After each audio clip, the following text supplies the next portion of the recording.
Jujutsu Kaisen के इस episode में एक ऐसा पल आता है जो साबित कर देता है कि इस लड़ाई में कोई भी सुरक्षित नहीं है और सबसे खतरनाक चीज दुश्मन नहीं बल्कि एक ऐसा मूव है जिसकी किसी ने भी उम्मीद नहीं की थी। तो चलिए शुरू करते हैं। एपिसोड की शुरुआत में ही मेगुमी को देखते हैं। वो एक गार्ड के शेडो में छुपकर चुपके से अंदर घुस जाता है। मौका मिलने पर मेगुमी उस गार्ड को बेहोश कर देता है। दूसरी तरफ पांडा दो गार्ड्स के सामने एक टायर से खेल रहा होता है। पहले तो गार्ड इसे कोई नॉर्मल पांडा समझ रहे थे, पर जैसे ही एक गार्ड उसे पहचान लेता है कि ये तो अपना फाइटर है, तब इतना सुनते ही पांडा उन दोनों गार्ड्स को सुला देता है। इसके बाद वो इमरजेंसी सीढ़ियों से ऊपर जाने लगता है जहाँ कोई भी सीसीटीवी कैमरा नहीं होता। थोड़ी देर बाद पांडा और मेगुमी दोनों ही छत पर पहुँच जाते हैं। वहीं पर हकारी का ऑफिस होता है, लेकिन तभी किरारा देख लेती है। उसे देखकर दोनों चौंक जाते हैं। मेगुमी को देखते ही किरारा समझ जाती है कि ये वही लड़का है जो पहले यूजी के साथ आया था। वह तुरंत हकारी को कॉल करने की कोशिश करती है, लेकिन मेगुमी अपने डिवाइन डॉग को बुलाकर उस पर अटैक कर देता है। किरारा भी तुरंत रिएक्ट करती है, डॉग को वापस मेगुमी की तरफ फेंक देती है। इसके बाद वो तेजी से ऑफिस रूम की तरफ भागने लगती है। पांडा उसका पीछा करता है और उसे समझाने की कोशिश करता है कि हम तुम्हारे दुश्मन नहीं हैं। पांडा कहता है कि वो सिर्फ हकारी से कुछ बातें करने आए हैं, लेकिन किरारा अब पांडा पर भी भरोसा नहीं करती क्योंकि उसके हिसाब से पांडा ने उन्हें धोखा दिया है। किरारा की कर्स टेक्निक की वजह से पांडा उसके पास ही नहीं जा पा रहा था। उसी समय मेगुमी का डिवाइन डॉग उसका रास्ता रोक लेता है, लेकिन अचानक मेगुमी भी अपने डॉग की तरफ खींचा चला जाता है। ये देखकर वो हैरान हो जाता है। उसे समझ नहीं आता कि आखिर ये किरारा की कर्स टेक्निक है क्या। तभी हम देखते हैं कि पांडा के पीछे एक अजीब सा स्टार का निशान बना हुआ है। मेगुमी किरारा से कहता है कि वो जुजुत्सु हाई के साइड से नहीं आया है। वो उसे टोक्यो में चल रही घटना के बारे में बताता है। टोक्यो के चारों तरफ जो बैरियर बने हैं वो कलिंग गेम का हिस्सा है और इसलिए उन्हें हकारी की मदद चाहिए, लेकिन किरारा उसकी बात सुनने को तैयार ही नहीं होती। अब मेगुमी उससे पूछता है आखिर ऐसा क्या हुआ था कि उसे और हकारी को जुजुत्सु हाई से निकाल दिया गया। पांडा बताता है जुजुत्सु हायर अप्स बहुत कंजर्वेटिव हैं, उन्हें नई तरह की कर्स टेक्निक्स पसंद नहीं। समय के साथ साथ जुजुत्सु नई टेक्निक्स के साथ मिक्स हो रहा था, लेकिन हायर अप्स को ये बिल्कुल भी पसंद नहीं था और हकारी की टेक्निक कुछ ऐसे ही है। किरारा गुस्सा में कहती है ये हायर अप्स तो हमेशा बेवकूफ ही रहे हैं, लेकिन वो पूछती है जब सातोरू गोजो मौजूद है तो तुम्हें हकारी की क्या जरूरत। ये सुनकर मेगुमी उसे बताता है कि गोजो सेंसेई को सील कर दिया गया है, लेकिन किरारा को ये बात बिल्कुल भी यकीन नहीं होता। मेगुमी समझ जाता है कि किरारा हकारी के बहुत ज्यादा करीब है। अगर उसे हकारी तक पहुंचना है तो उसे पहले किरारा को मनाना होगा। तभी मेगुमी रैबिट एस्केप टेक्निक का इस्तेमाल करता है। अचानक वहाँ ढेर सारे रैबिट आ जाते हैं, लेकिन मेगुमी नोटिस करता है कि उन सब पर भी एक खास तरह का निशान लगा है और ऑफिस के गेट पर भी वैसा ही निशान दिखाई दे रहा है। उसके सारे रैबिट्स बेकार हो जाते हैं। किरारा सोचती है कि वो अपनी कर्स टेक्निक से शिकिगामी को भी मार्क कर सकती है। सारे रैबिट मेगुमी की तरफ खींचकर चले जाएंगे और उसे कुचल देंगे, लेकिन तभी मेगुमी अचानक से सारे रैबिट्स को गायब कर देता है। फिर वो पांडा से पूछता है कि उसकी रैबिट टेक्निक कैसी थी। पांडा हंसते हुए कहता है कि रैबिट बहुत क्यूट थे, लेकिन मेरे से कम क्यूट। मेगुमी कहता है मेरा मतलब ये नहीं था, रैबिट किन किन जगहों पर नहीं जा पा रहे थे। तभी पांडा नोटिस करता है कि उसके ऊपर भी एक अजीब सा मार्क बना हुआ है। कुछ ही देर में मेगुमी को भी पता चल जाता है कि उसके ऊपर भी स्टार मार्क बना हुआ है। ये देखकर मेगुमी को कुछ समझ आता है। वो अंदाजा लगाता है कि किरारा की टेक्निक किसी तारामंडल से जुड़ी हुई है और शायद वो साउदर्न क्रॉस नाम के कॉन्स्टिलेशन का इस्तेमाल कर रही है। ये सुनकर किरारा चौंक जाती है। मेगुमी तुरंत समझ जाता है कि उसका अंदाजा सही है। अब किरारा को टेंशन होने लगती है, क्योंकि अगर मेगुमी उसकी टेक्निक को पूरी तरह समझ गया तो वो आसानी से ऑफिस तक पहुंच सकता है। मेगुमी अपनी बहन तासुमिकी को याद करता है। बचपन में उसकी बहन ने उसे सॉर्दर्न क्रॉस के बारे में बताया था। ये सबसे छोटा तारामंडल होता है, इसमें सिर्फ 4 स्टार होते हैं और वो क्रॉस के शेप में होते हैं। मेगुमी समझ जाता है कि किरारा ने उन चारों के नाम अलग अलग लोगों को दे दिए हैं और इसी वजह से वो एक दूसरे के आसपास नहीं जा पा रहे। हालांकि मेगुमी और पांडा एक दूसरे के करीब जा सकते हैं और किरारा ऑफिस डोर के पास खड़ी हो सकती है, लेकिन मेगुमी और पांडा ना तो किरारा के पास जा सकते हैं और ना ही ऑफिस के डोर के पास। मेगुमी एक और चीज नोटिस करता है, किरारा चाहती तो ऑफिस के अंदर जा सकती थी, लेकिन वो खुद ही बाहर खड़ी है, यानी अंदर जाने के लिए कोई फिक्स रास्ता जरूर है। तभी पांडा अंदाजा लगाता है कि शायद इनके बीच कोई और 5वां स्टार भी है और पहले उन्हें उसी तक पहुंचना होगा। तभी किरारा घबरा जाती है कि कहीं वो लोग इसकी टेक्निक समझ ना ले। वो एक कार को छूती है और उस पर इमाई का मार्क बना देती है। अचानक वो कार खींचकर पांडा से टकरा जाती है। पांडा गुस्से में उस कार को उठाकर दूर फेंक देता है, लेकिन कार फिर से वापस आकर उसके थोबड़े पे लगती है। ये देखकर मेगुमी सोचता है किसी चीज पर स्टार मार्क लगाने के लिए किरारा को उसे छूना पड़ता होगा, लेकिन फिर उसे याद आता है किरारा ने मुझे तो छुआ ही नहीं, उसने सिर्फ मेरे डिवाइन डॉग को छुआ था। यानी किरारा सीधा इंसान को नहीं बल्कि उसके कर्स एनर्जी को भी मार्क कर सकती है। कार और ऑफिस डोर जैसी चीजों पर मार्क करने के लिए शायद उसने पहले ही कर्स एनर्जी डाली होगी। मेगुमी अब आसपास ऐसी चीजें ढूंढने लगता है जिसमें कर्स एनर्जी हो। अभी उसे एक पार्किंग स्पॉट दिखाई देता है जिस पर मिमोसा लिखा था और मेगुमी समझ जाता है यही 5वां स्टार है। दोस्तों, किरारा की कर्स टेक्निक का नाम है लव रेंडेजियोस। इस टेक्निक में वो सॉर्दर्न क्रॉस तारामंडल कैंडल का इस्तेमाल करती है। वो अपने टारगेट पर 5 अलग अलग स्टार मार्क कर देती है। अगर दो चीजों को एक ही स्टार मिलता है तो वो एक दूसरे से चिपकने लगते हैं, जैसे कि मेगुमी के शिकिगामी उस पर चिपक रहे थे। अब एक स्टार दूसरे स्टार के पास तभी जा सकता है जब वो खास रास्ते से गुजरे और वो रास्ता तय होता है। यानी मेगुमी को सबसे पहले मिमोसा को छूना होगा, तभी वो किरारा और ऑफिस डोर तक पहुंच सकता है। मेगुमी अब अपने एक रैबिट पांडा को देता है। पांडा उस रैबिट को पार्किंग स्पॉट की तरफ फेंक देता है। इसका मतलब ये हुआ कि मेगुमी ने अब मिमोसा को छू लिया। ये देखकर किरारा घबरा जाती है। वो मेगुमी की तरफ एक कार फेंकने लगती है,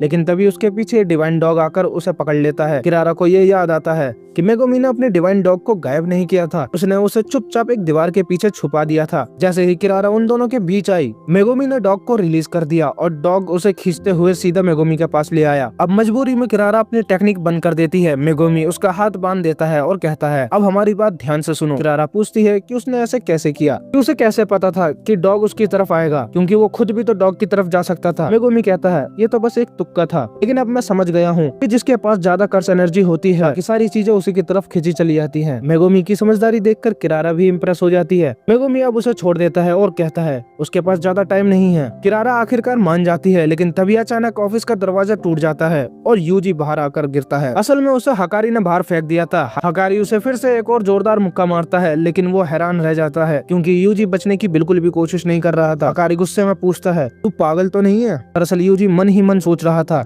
कि उसे हकारी को अपने ऊपर भरोसा दिलाना होगा, इसलिए वो ना तो पीछे हटता है और ना ही पलटवार करता है। यूजी की ये जिद देखकर आखिर हकारी उसकी बात सुनने के लिए तैयार हो जाता है, लेकिन हकारी एक शर्त रखता है, अगर यूजी उसकी बात मनवाना चाहता है तो उसे अपने पैरों पर खड़ा रहना होगा। तभी किरारा चिल्लाकर कहती है, इन लोगों को उसकी मदद चाहिए, लेकिन हकारी यूजी को एक और जोरदार मुक्का मार देता है। यूजी फिर से उठकर खड़ा हो जाता है। हकारी पूछता है, तुम्हें मेरी मदद क्यों चाहिए? यूजी जवाब देता है कि उसके सीनियर्स ने बताया है कि हकारी बहुत ज्यादा स्ट्रॉन्ग है। हकारी कहता है, मतलब तुम मेरी जान भी जोखिम में डालना चाहते हो? फिर वो कहता है, अगर यूजी सच में उसकी मदद चाहता है तो उसे अपनी गर्मी दिखानी होगी। हकारी ताना मारते हुए कहता है, इस साल प्रिंसिपल यागा ने कैसे कैसे स्टूडेंट भर लिए हैं। यूजी शांत होकर कहता है कि उसके अंदर कोई खास गर्मी नहीं है, ये खुद बस एक छोटा सा गियर है, यानी एक कॉग है, उस मशीन का हिस्सा जिससे जुजुत्सु सॉर्सरर कर्स को खत्म करने में करते हैं। ये सुनकर हकारी कहता है, यूजी बहुत बोरिंग है और उसे एक और जोरदार पंच मारता है। यूजी दूर जाकर गिरता है। हकारी बताता है कि इस बार दर्द तो हुआ होगा, और ये भी बताता है कि मेरी कर्स एनर्जी बाकी लोगों से थोड़ी ज्यादा कड़क है। फिर वो पांडा मेगुमी से कहता है कि इस यूजी को लेकर यहाँ से चले जाओ और दोबारा वापस मत आना, लेकिन तभी यूजी फिर से उठकर हकारी के पीछे आ खड़ा होता है। ये देखकर हकारी भी हैरान हो जाता है। यूजी कहता है, मैं भले ही एक छोटा सा कॉग हूँ, लेकिन मशीन चलाने के लिए कॉग की भी जरूरत होती है। फिर वो कहता है कि वो तब तक हकारी के सामने खड़ा होगा जब तक हकारी मान नहीं जाता। हकारी मन ही मन सोचता है, तो ये है एक कॉग की असली गर्मी। वो यूजी को फिर से मारने ही वाला होता है, लेकिन तभी किरारा उसे रोक लेती है और वो कहती है, हकारी अब तुम थक चुके हो। हकारी आखिरकार रुक जाता है और वो कहता है, मैं तुम लोगों की डील के लिए तैयार हूँ।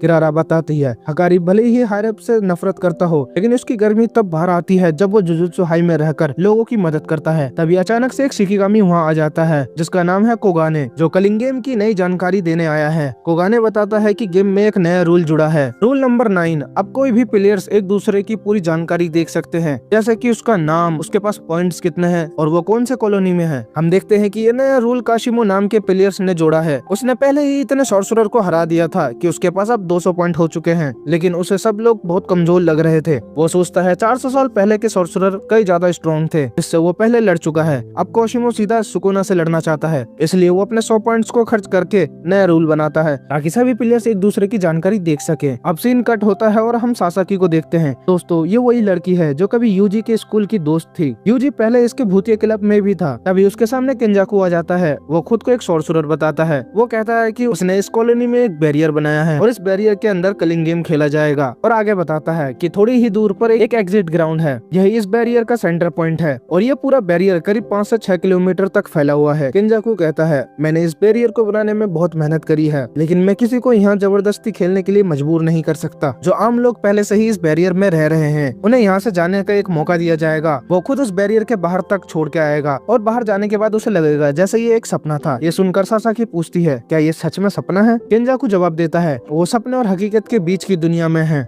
सासाकी यहाँ से निकलने का फैसला करती है और केंजाकू उसे बैरियर के बाहर ले जाने लगता है। रास्ते में वो उससे एक अजीब सी बात कहता है मेरे बेटे का दोस्त बनने के लिए तुम्हारा शुक्रिया। सासाकी को यह बात समझ में नहीं आती। तभी अचानक उसकी नींद खुलती है और वो खुद को बैरियर के बाहर पाती है। वहाँ उसे अपना दोस्त लगुची भी मिल जाता है। ये भी उस भूतिया क्लब का मेंबर था। यहाँ हम सारे आम लोगों को देखते हैं। केंजाकुन सभी को बैरियर के बाहर निकाल चुका था। उनके सामने एक बड़ा सा काला सा बैरियर होता है। इन सब के सपने में केंजाकू आया था, लेकिन मेरे बेटे वाली बात उनने सिर्फ सासाकी को कहा था। और तभी सासाकी को यूजी की याद आती है। दोस्तों, टेक्निकली यूजी इतादोरी केंजाकू का बेटा है, क्योंकि यूजी की माँ की बॉडी में असल में केंजाकू ही था। दूसरी तरफ यूजी और मेगुमी हकारी को बताते हैं कि सातोरू गोजो को सील कर दिया गया है। ये सुनकर हकारी भी चौंक जाता है। और तभी पांडा भी एक और बुरी खबर देता है कि प्रिंसिपल यागा अब नहीं रहे। ये खबर सुनकर यूजी और मेगुमी दोनों ही शॉक्ड थे, क्योंकि उन्हें ये बात पहले पता नहीं थी। पांडा बताता है शिबुया इंसिडेंट के बाद हायर अप्स यागा के पीछे पड़ गए थे। ये सुनकर यूजी को बहुत बुरा लगता है, क्योंकि यागा पांडा के लिए एक पिता जैसे थे। वो बात हकारी को अंदर से हिला देती है, क्योंकि जो लोग उसकी परवाह करते थे अब वो इस दुनिया में नहीं रहे। अब हकारी भी कलिंग गेम में एंट्री करने के लिए मान जाता है, लेकिन वो कहता है मैं किसी पे एहसान नहीं करूंगा, बदले में तुम्हें मेरा एक काम करना होगा। पांडा पहले से ही जानता था कि हकारी जुजुत्सु के कानून को बदलना चाहता है, ताकि वो अपना फाइट क्लब खुलेआम चला सके, क्योंकि अब आम लोगों को भी जुजुत्सु के बारे में पता चल गया है। अभी मेगुमी कहता है कि हकारी को जो भी चाहिए वो उसे दिला सकता है, क्योंकि वो अब जेनिन क्लैन का हेड बन चुका है। ये सुनकर हकारी और भी ज्यादा चौंक जाता है। उसे ये खबर गोजो और यागा की खबर से भी ज्यादा बड़ी लगती है। अब हकारी सोचता है अगर जेनिन क्लैन मेरा साथ दे तो वो जुजुत्सु के किसी भी कानून को बदल सकता है। वो हंसते हुए मेगुमी से कहता है पगले, हमें तो दोस्ती कर लेनी चाहिए। लेकिन इस बेचारे को क्या पता, माकी ने जेनिन क्लैन को लगभग में खत्म ही कर दिया। अब ये लोग तय करते हैं कि कौन किस कॉलोनी में जाएगा, और इसी सीन में कोगाने आता है और रूल नंबर 9 के बारे में बताता है। कोगाने बताता है कि वो यूजी का इन्फॉर्मेशन शिकिगामी है। ये सुनकर मेगुमी चौंक जाता है, क्योंकि यूजी तो अभी गेम में एंटर भी नहीं हुआ, तो कोगाने उसके पास कैसे आ गया। यानी यूजी पहले से ही कलिंग गेम का प्लेयर है।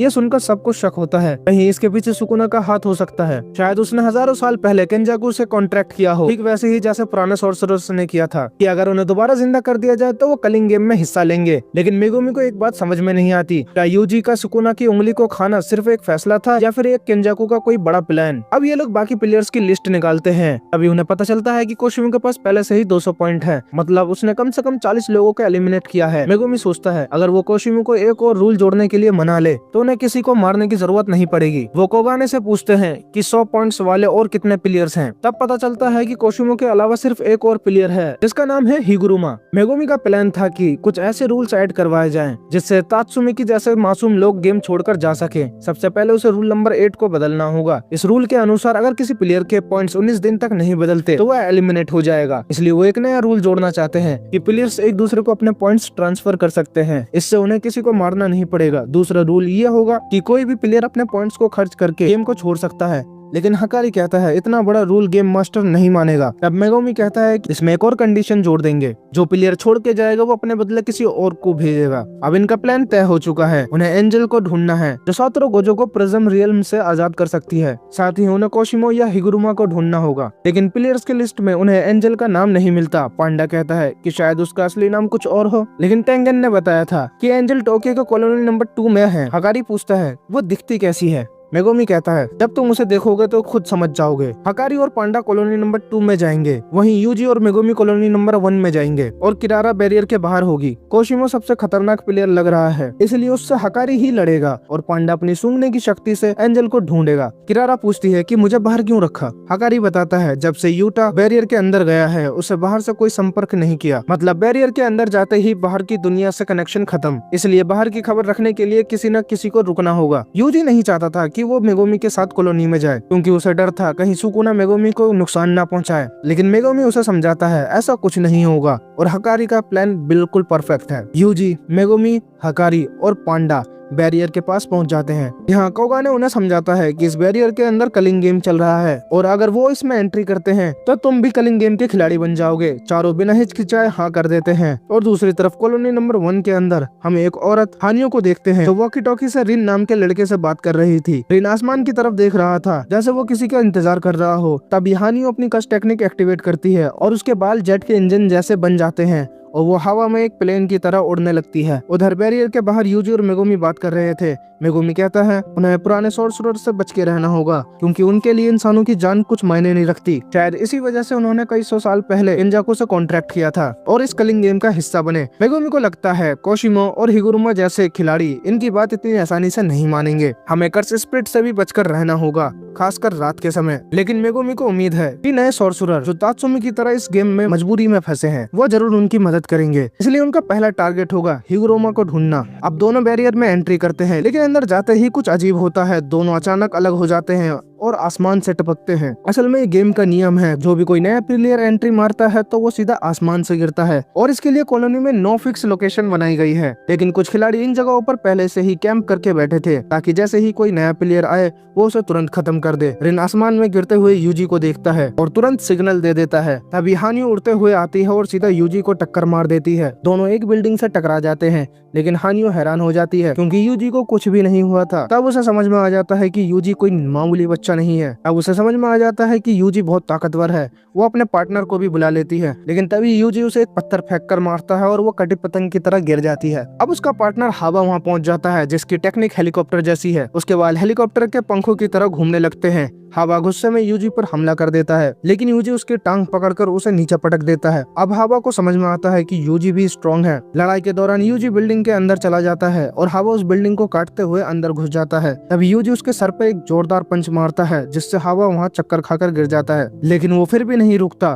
तो यूजी उसे एक जोरदार किक मार देता है और हावा बेहोश हो जाता है। यूजी सोच ही रहा था कि अब इससे हिगुरुमा के बारे में कैसे पूछूं। तभी पीछे से रिन आकर बोलता है कि उसे पता है हिगुरुमा कहाँ है। वो यूजी को पहचान लेता है, क्योंकि हाई स्कूल में यूजी को टाइगर कहा जाता था। ये सुनकर यूजी समझ जाता है कि रिन उसके होम टाउन सेंडाई से है। रिन अब उसे हिगुरुमा तक ले जाने लगता है। उधर दूसरी तरफ मेगुरुमी की मुलाकात रेमी नाम की लड़की से होती है, जो उसे मारने ही आई थी, लेकिन हार जाती है। वो लड़की कहती है कि उसे हिगुरुमा की लोकेशन का पता है, लेकिन वो तभी बताएगी जब मेगुमी उसका नाइट बनकर उसकी रक्षा करेगा। मेगुमी साफ कह देता है, अगर तुम झूठ बोल रही हो तो तुम्हें इसकी सजा जरूर मिलेगी, क्योंकि मेगुमी यूजी की तरह नहीं है। जरूरत पड़ी तो वो पॉइंट के लिए किसी को भी मार सकता है। रेमी बताती है कि आम लोगों को बैरियर्स के बाहर जाने का मौका मिला था, लेकिन जो लोग पहले से ही सोर्सरर थे उन्हें ये मौका नहीं मिला, और उनके लिए किलिंग गेम 12 दिन पहले ही शुरू हो चुका था। अगर वो लड़ेंगे नहीं तो उन्हें एलिमिनेट कर दिया जाएगा। मेगुमी समझ जाता है कि सिर्फ पुराने सोर्सरर ही नहीं, बल्कि उन्हें नए सोर्सरर से भी खतरा है। आखिर में रेमी बताती है कि हिगुरुमा शिनजुकु एरिया में है, लेकिन इधर रिन ने तो यूजी को हिगुरुमा की दूसरी लोकेशन बताई थी। अब सवाल ये है कि इन दोनों में से कौन सच बोल रहा है और कौन झूठ, और ये बात तो हमें अगले ही पार्ट में पता चलेगी। और इसी के साथ ये पार्ट यहीं खत्म होता है। अगर आपको ये वीडियो अच्छी लगी तो वीडियो को लाइक जरूर करें और चैनल को सब्सक्राइब जरूर करें नेक्स्ट पार्ट के लिए, और कमेंट करके जरूर बताना कि तुम्हें कौन सा पार्ट ज्यादा अच्छा लगा।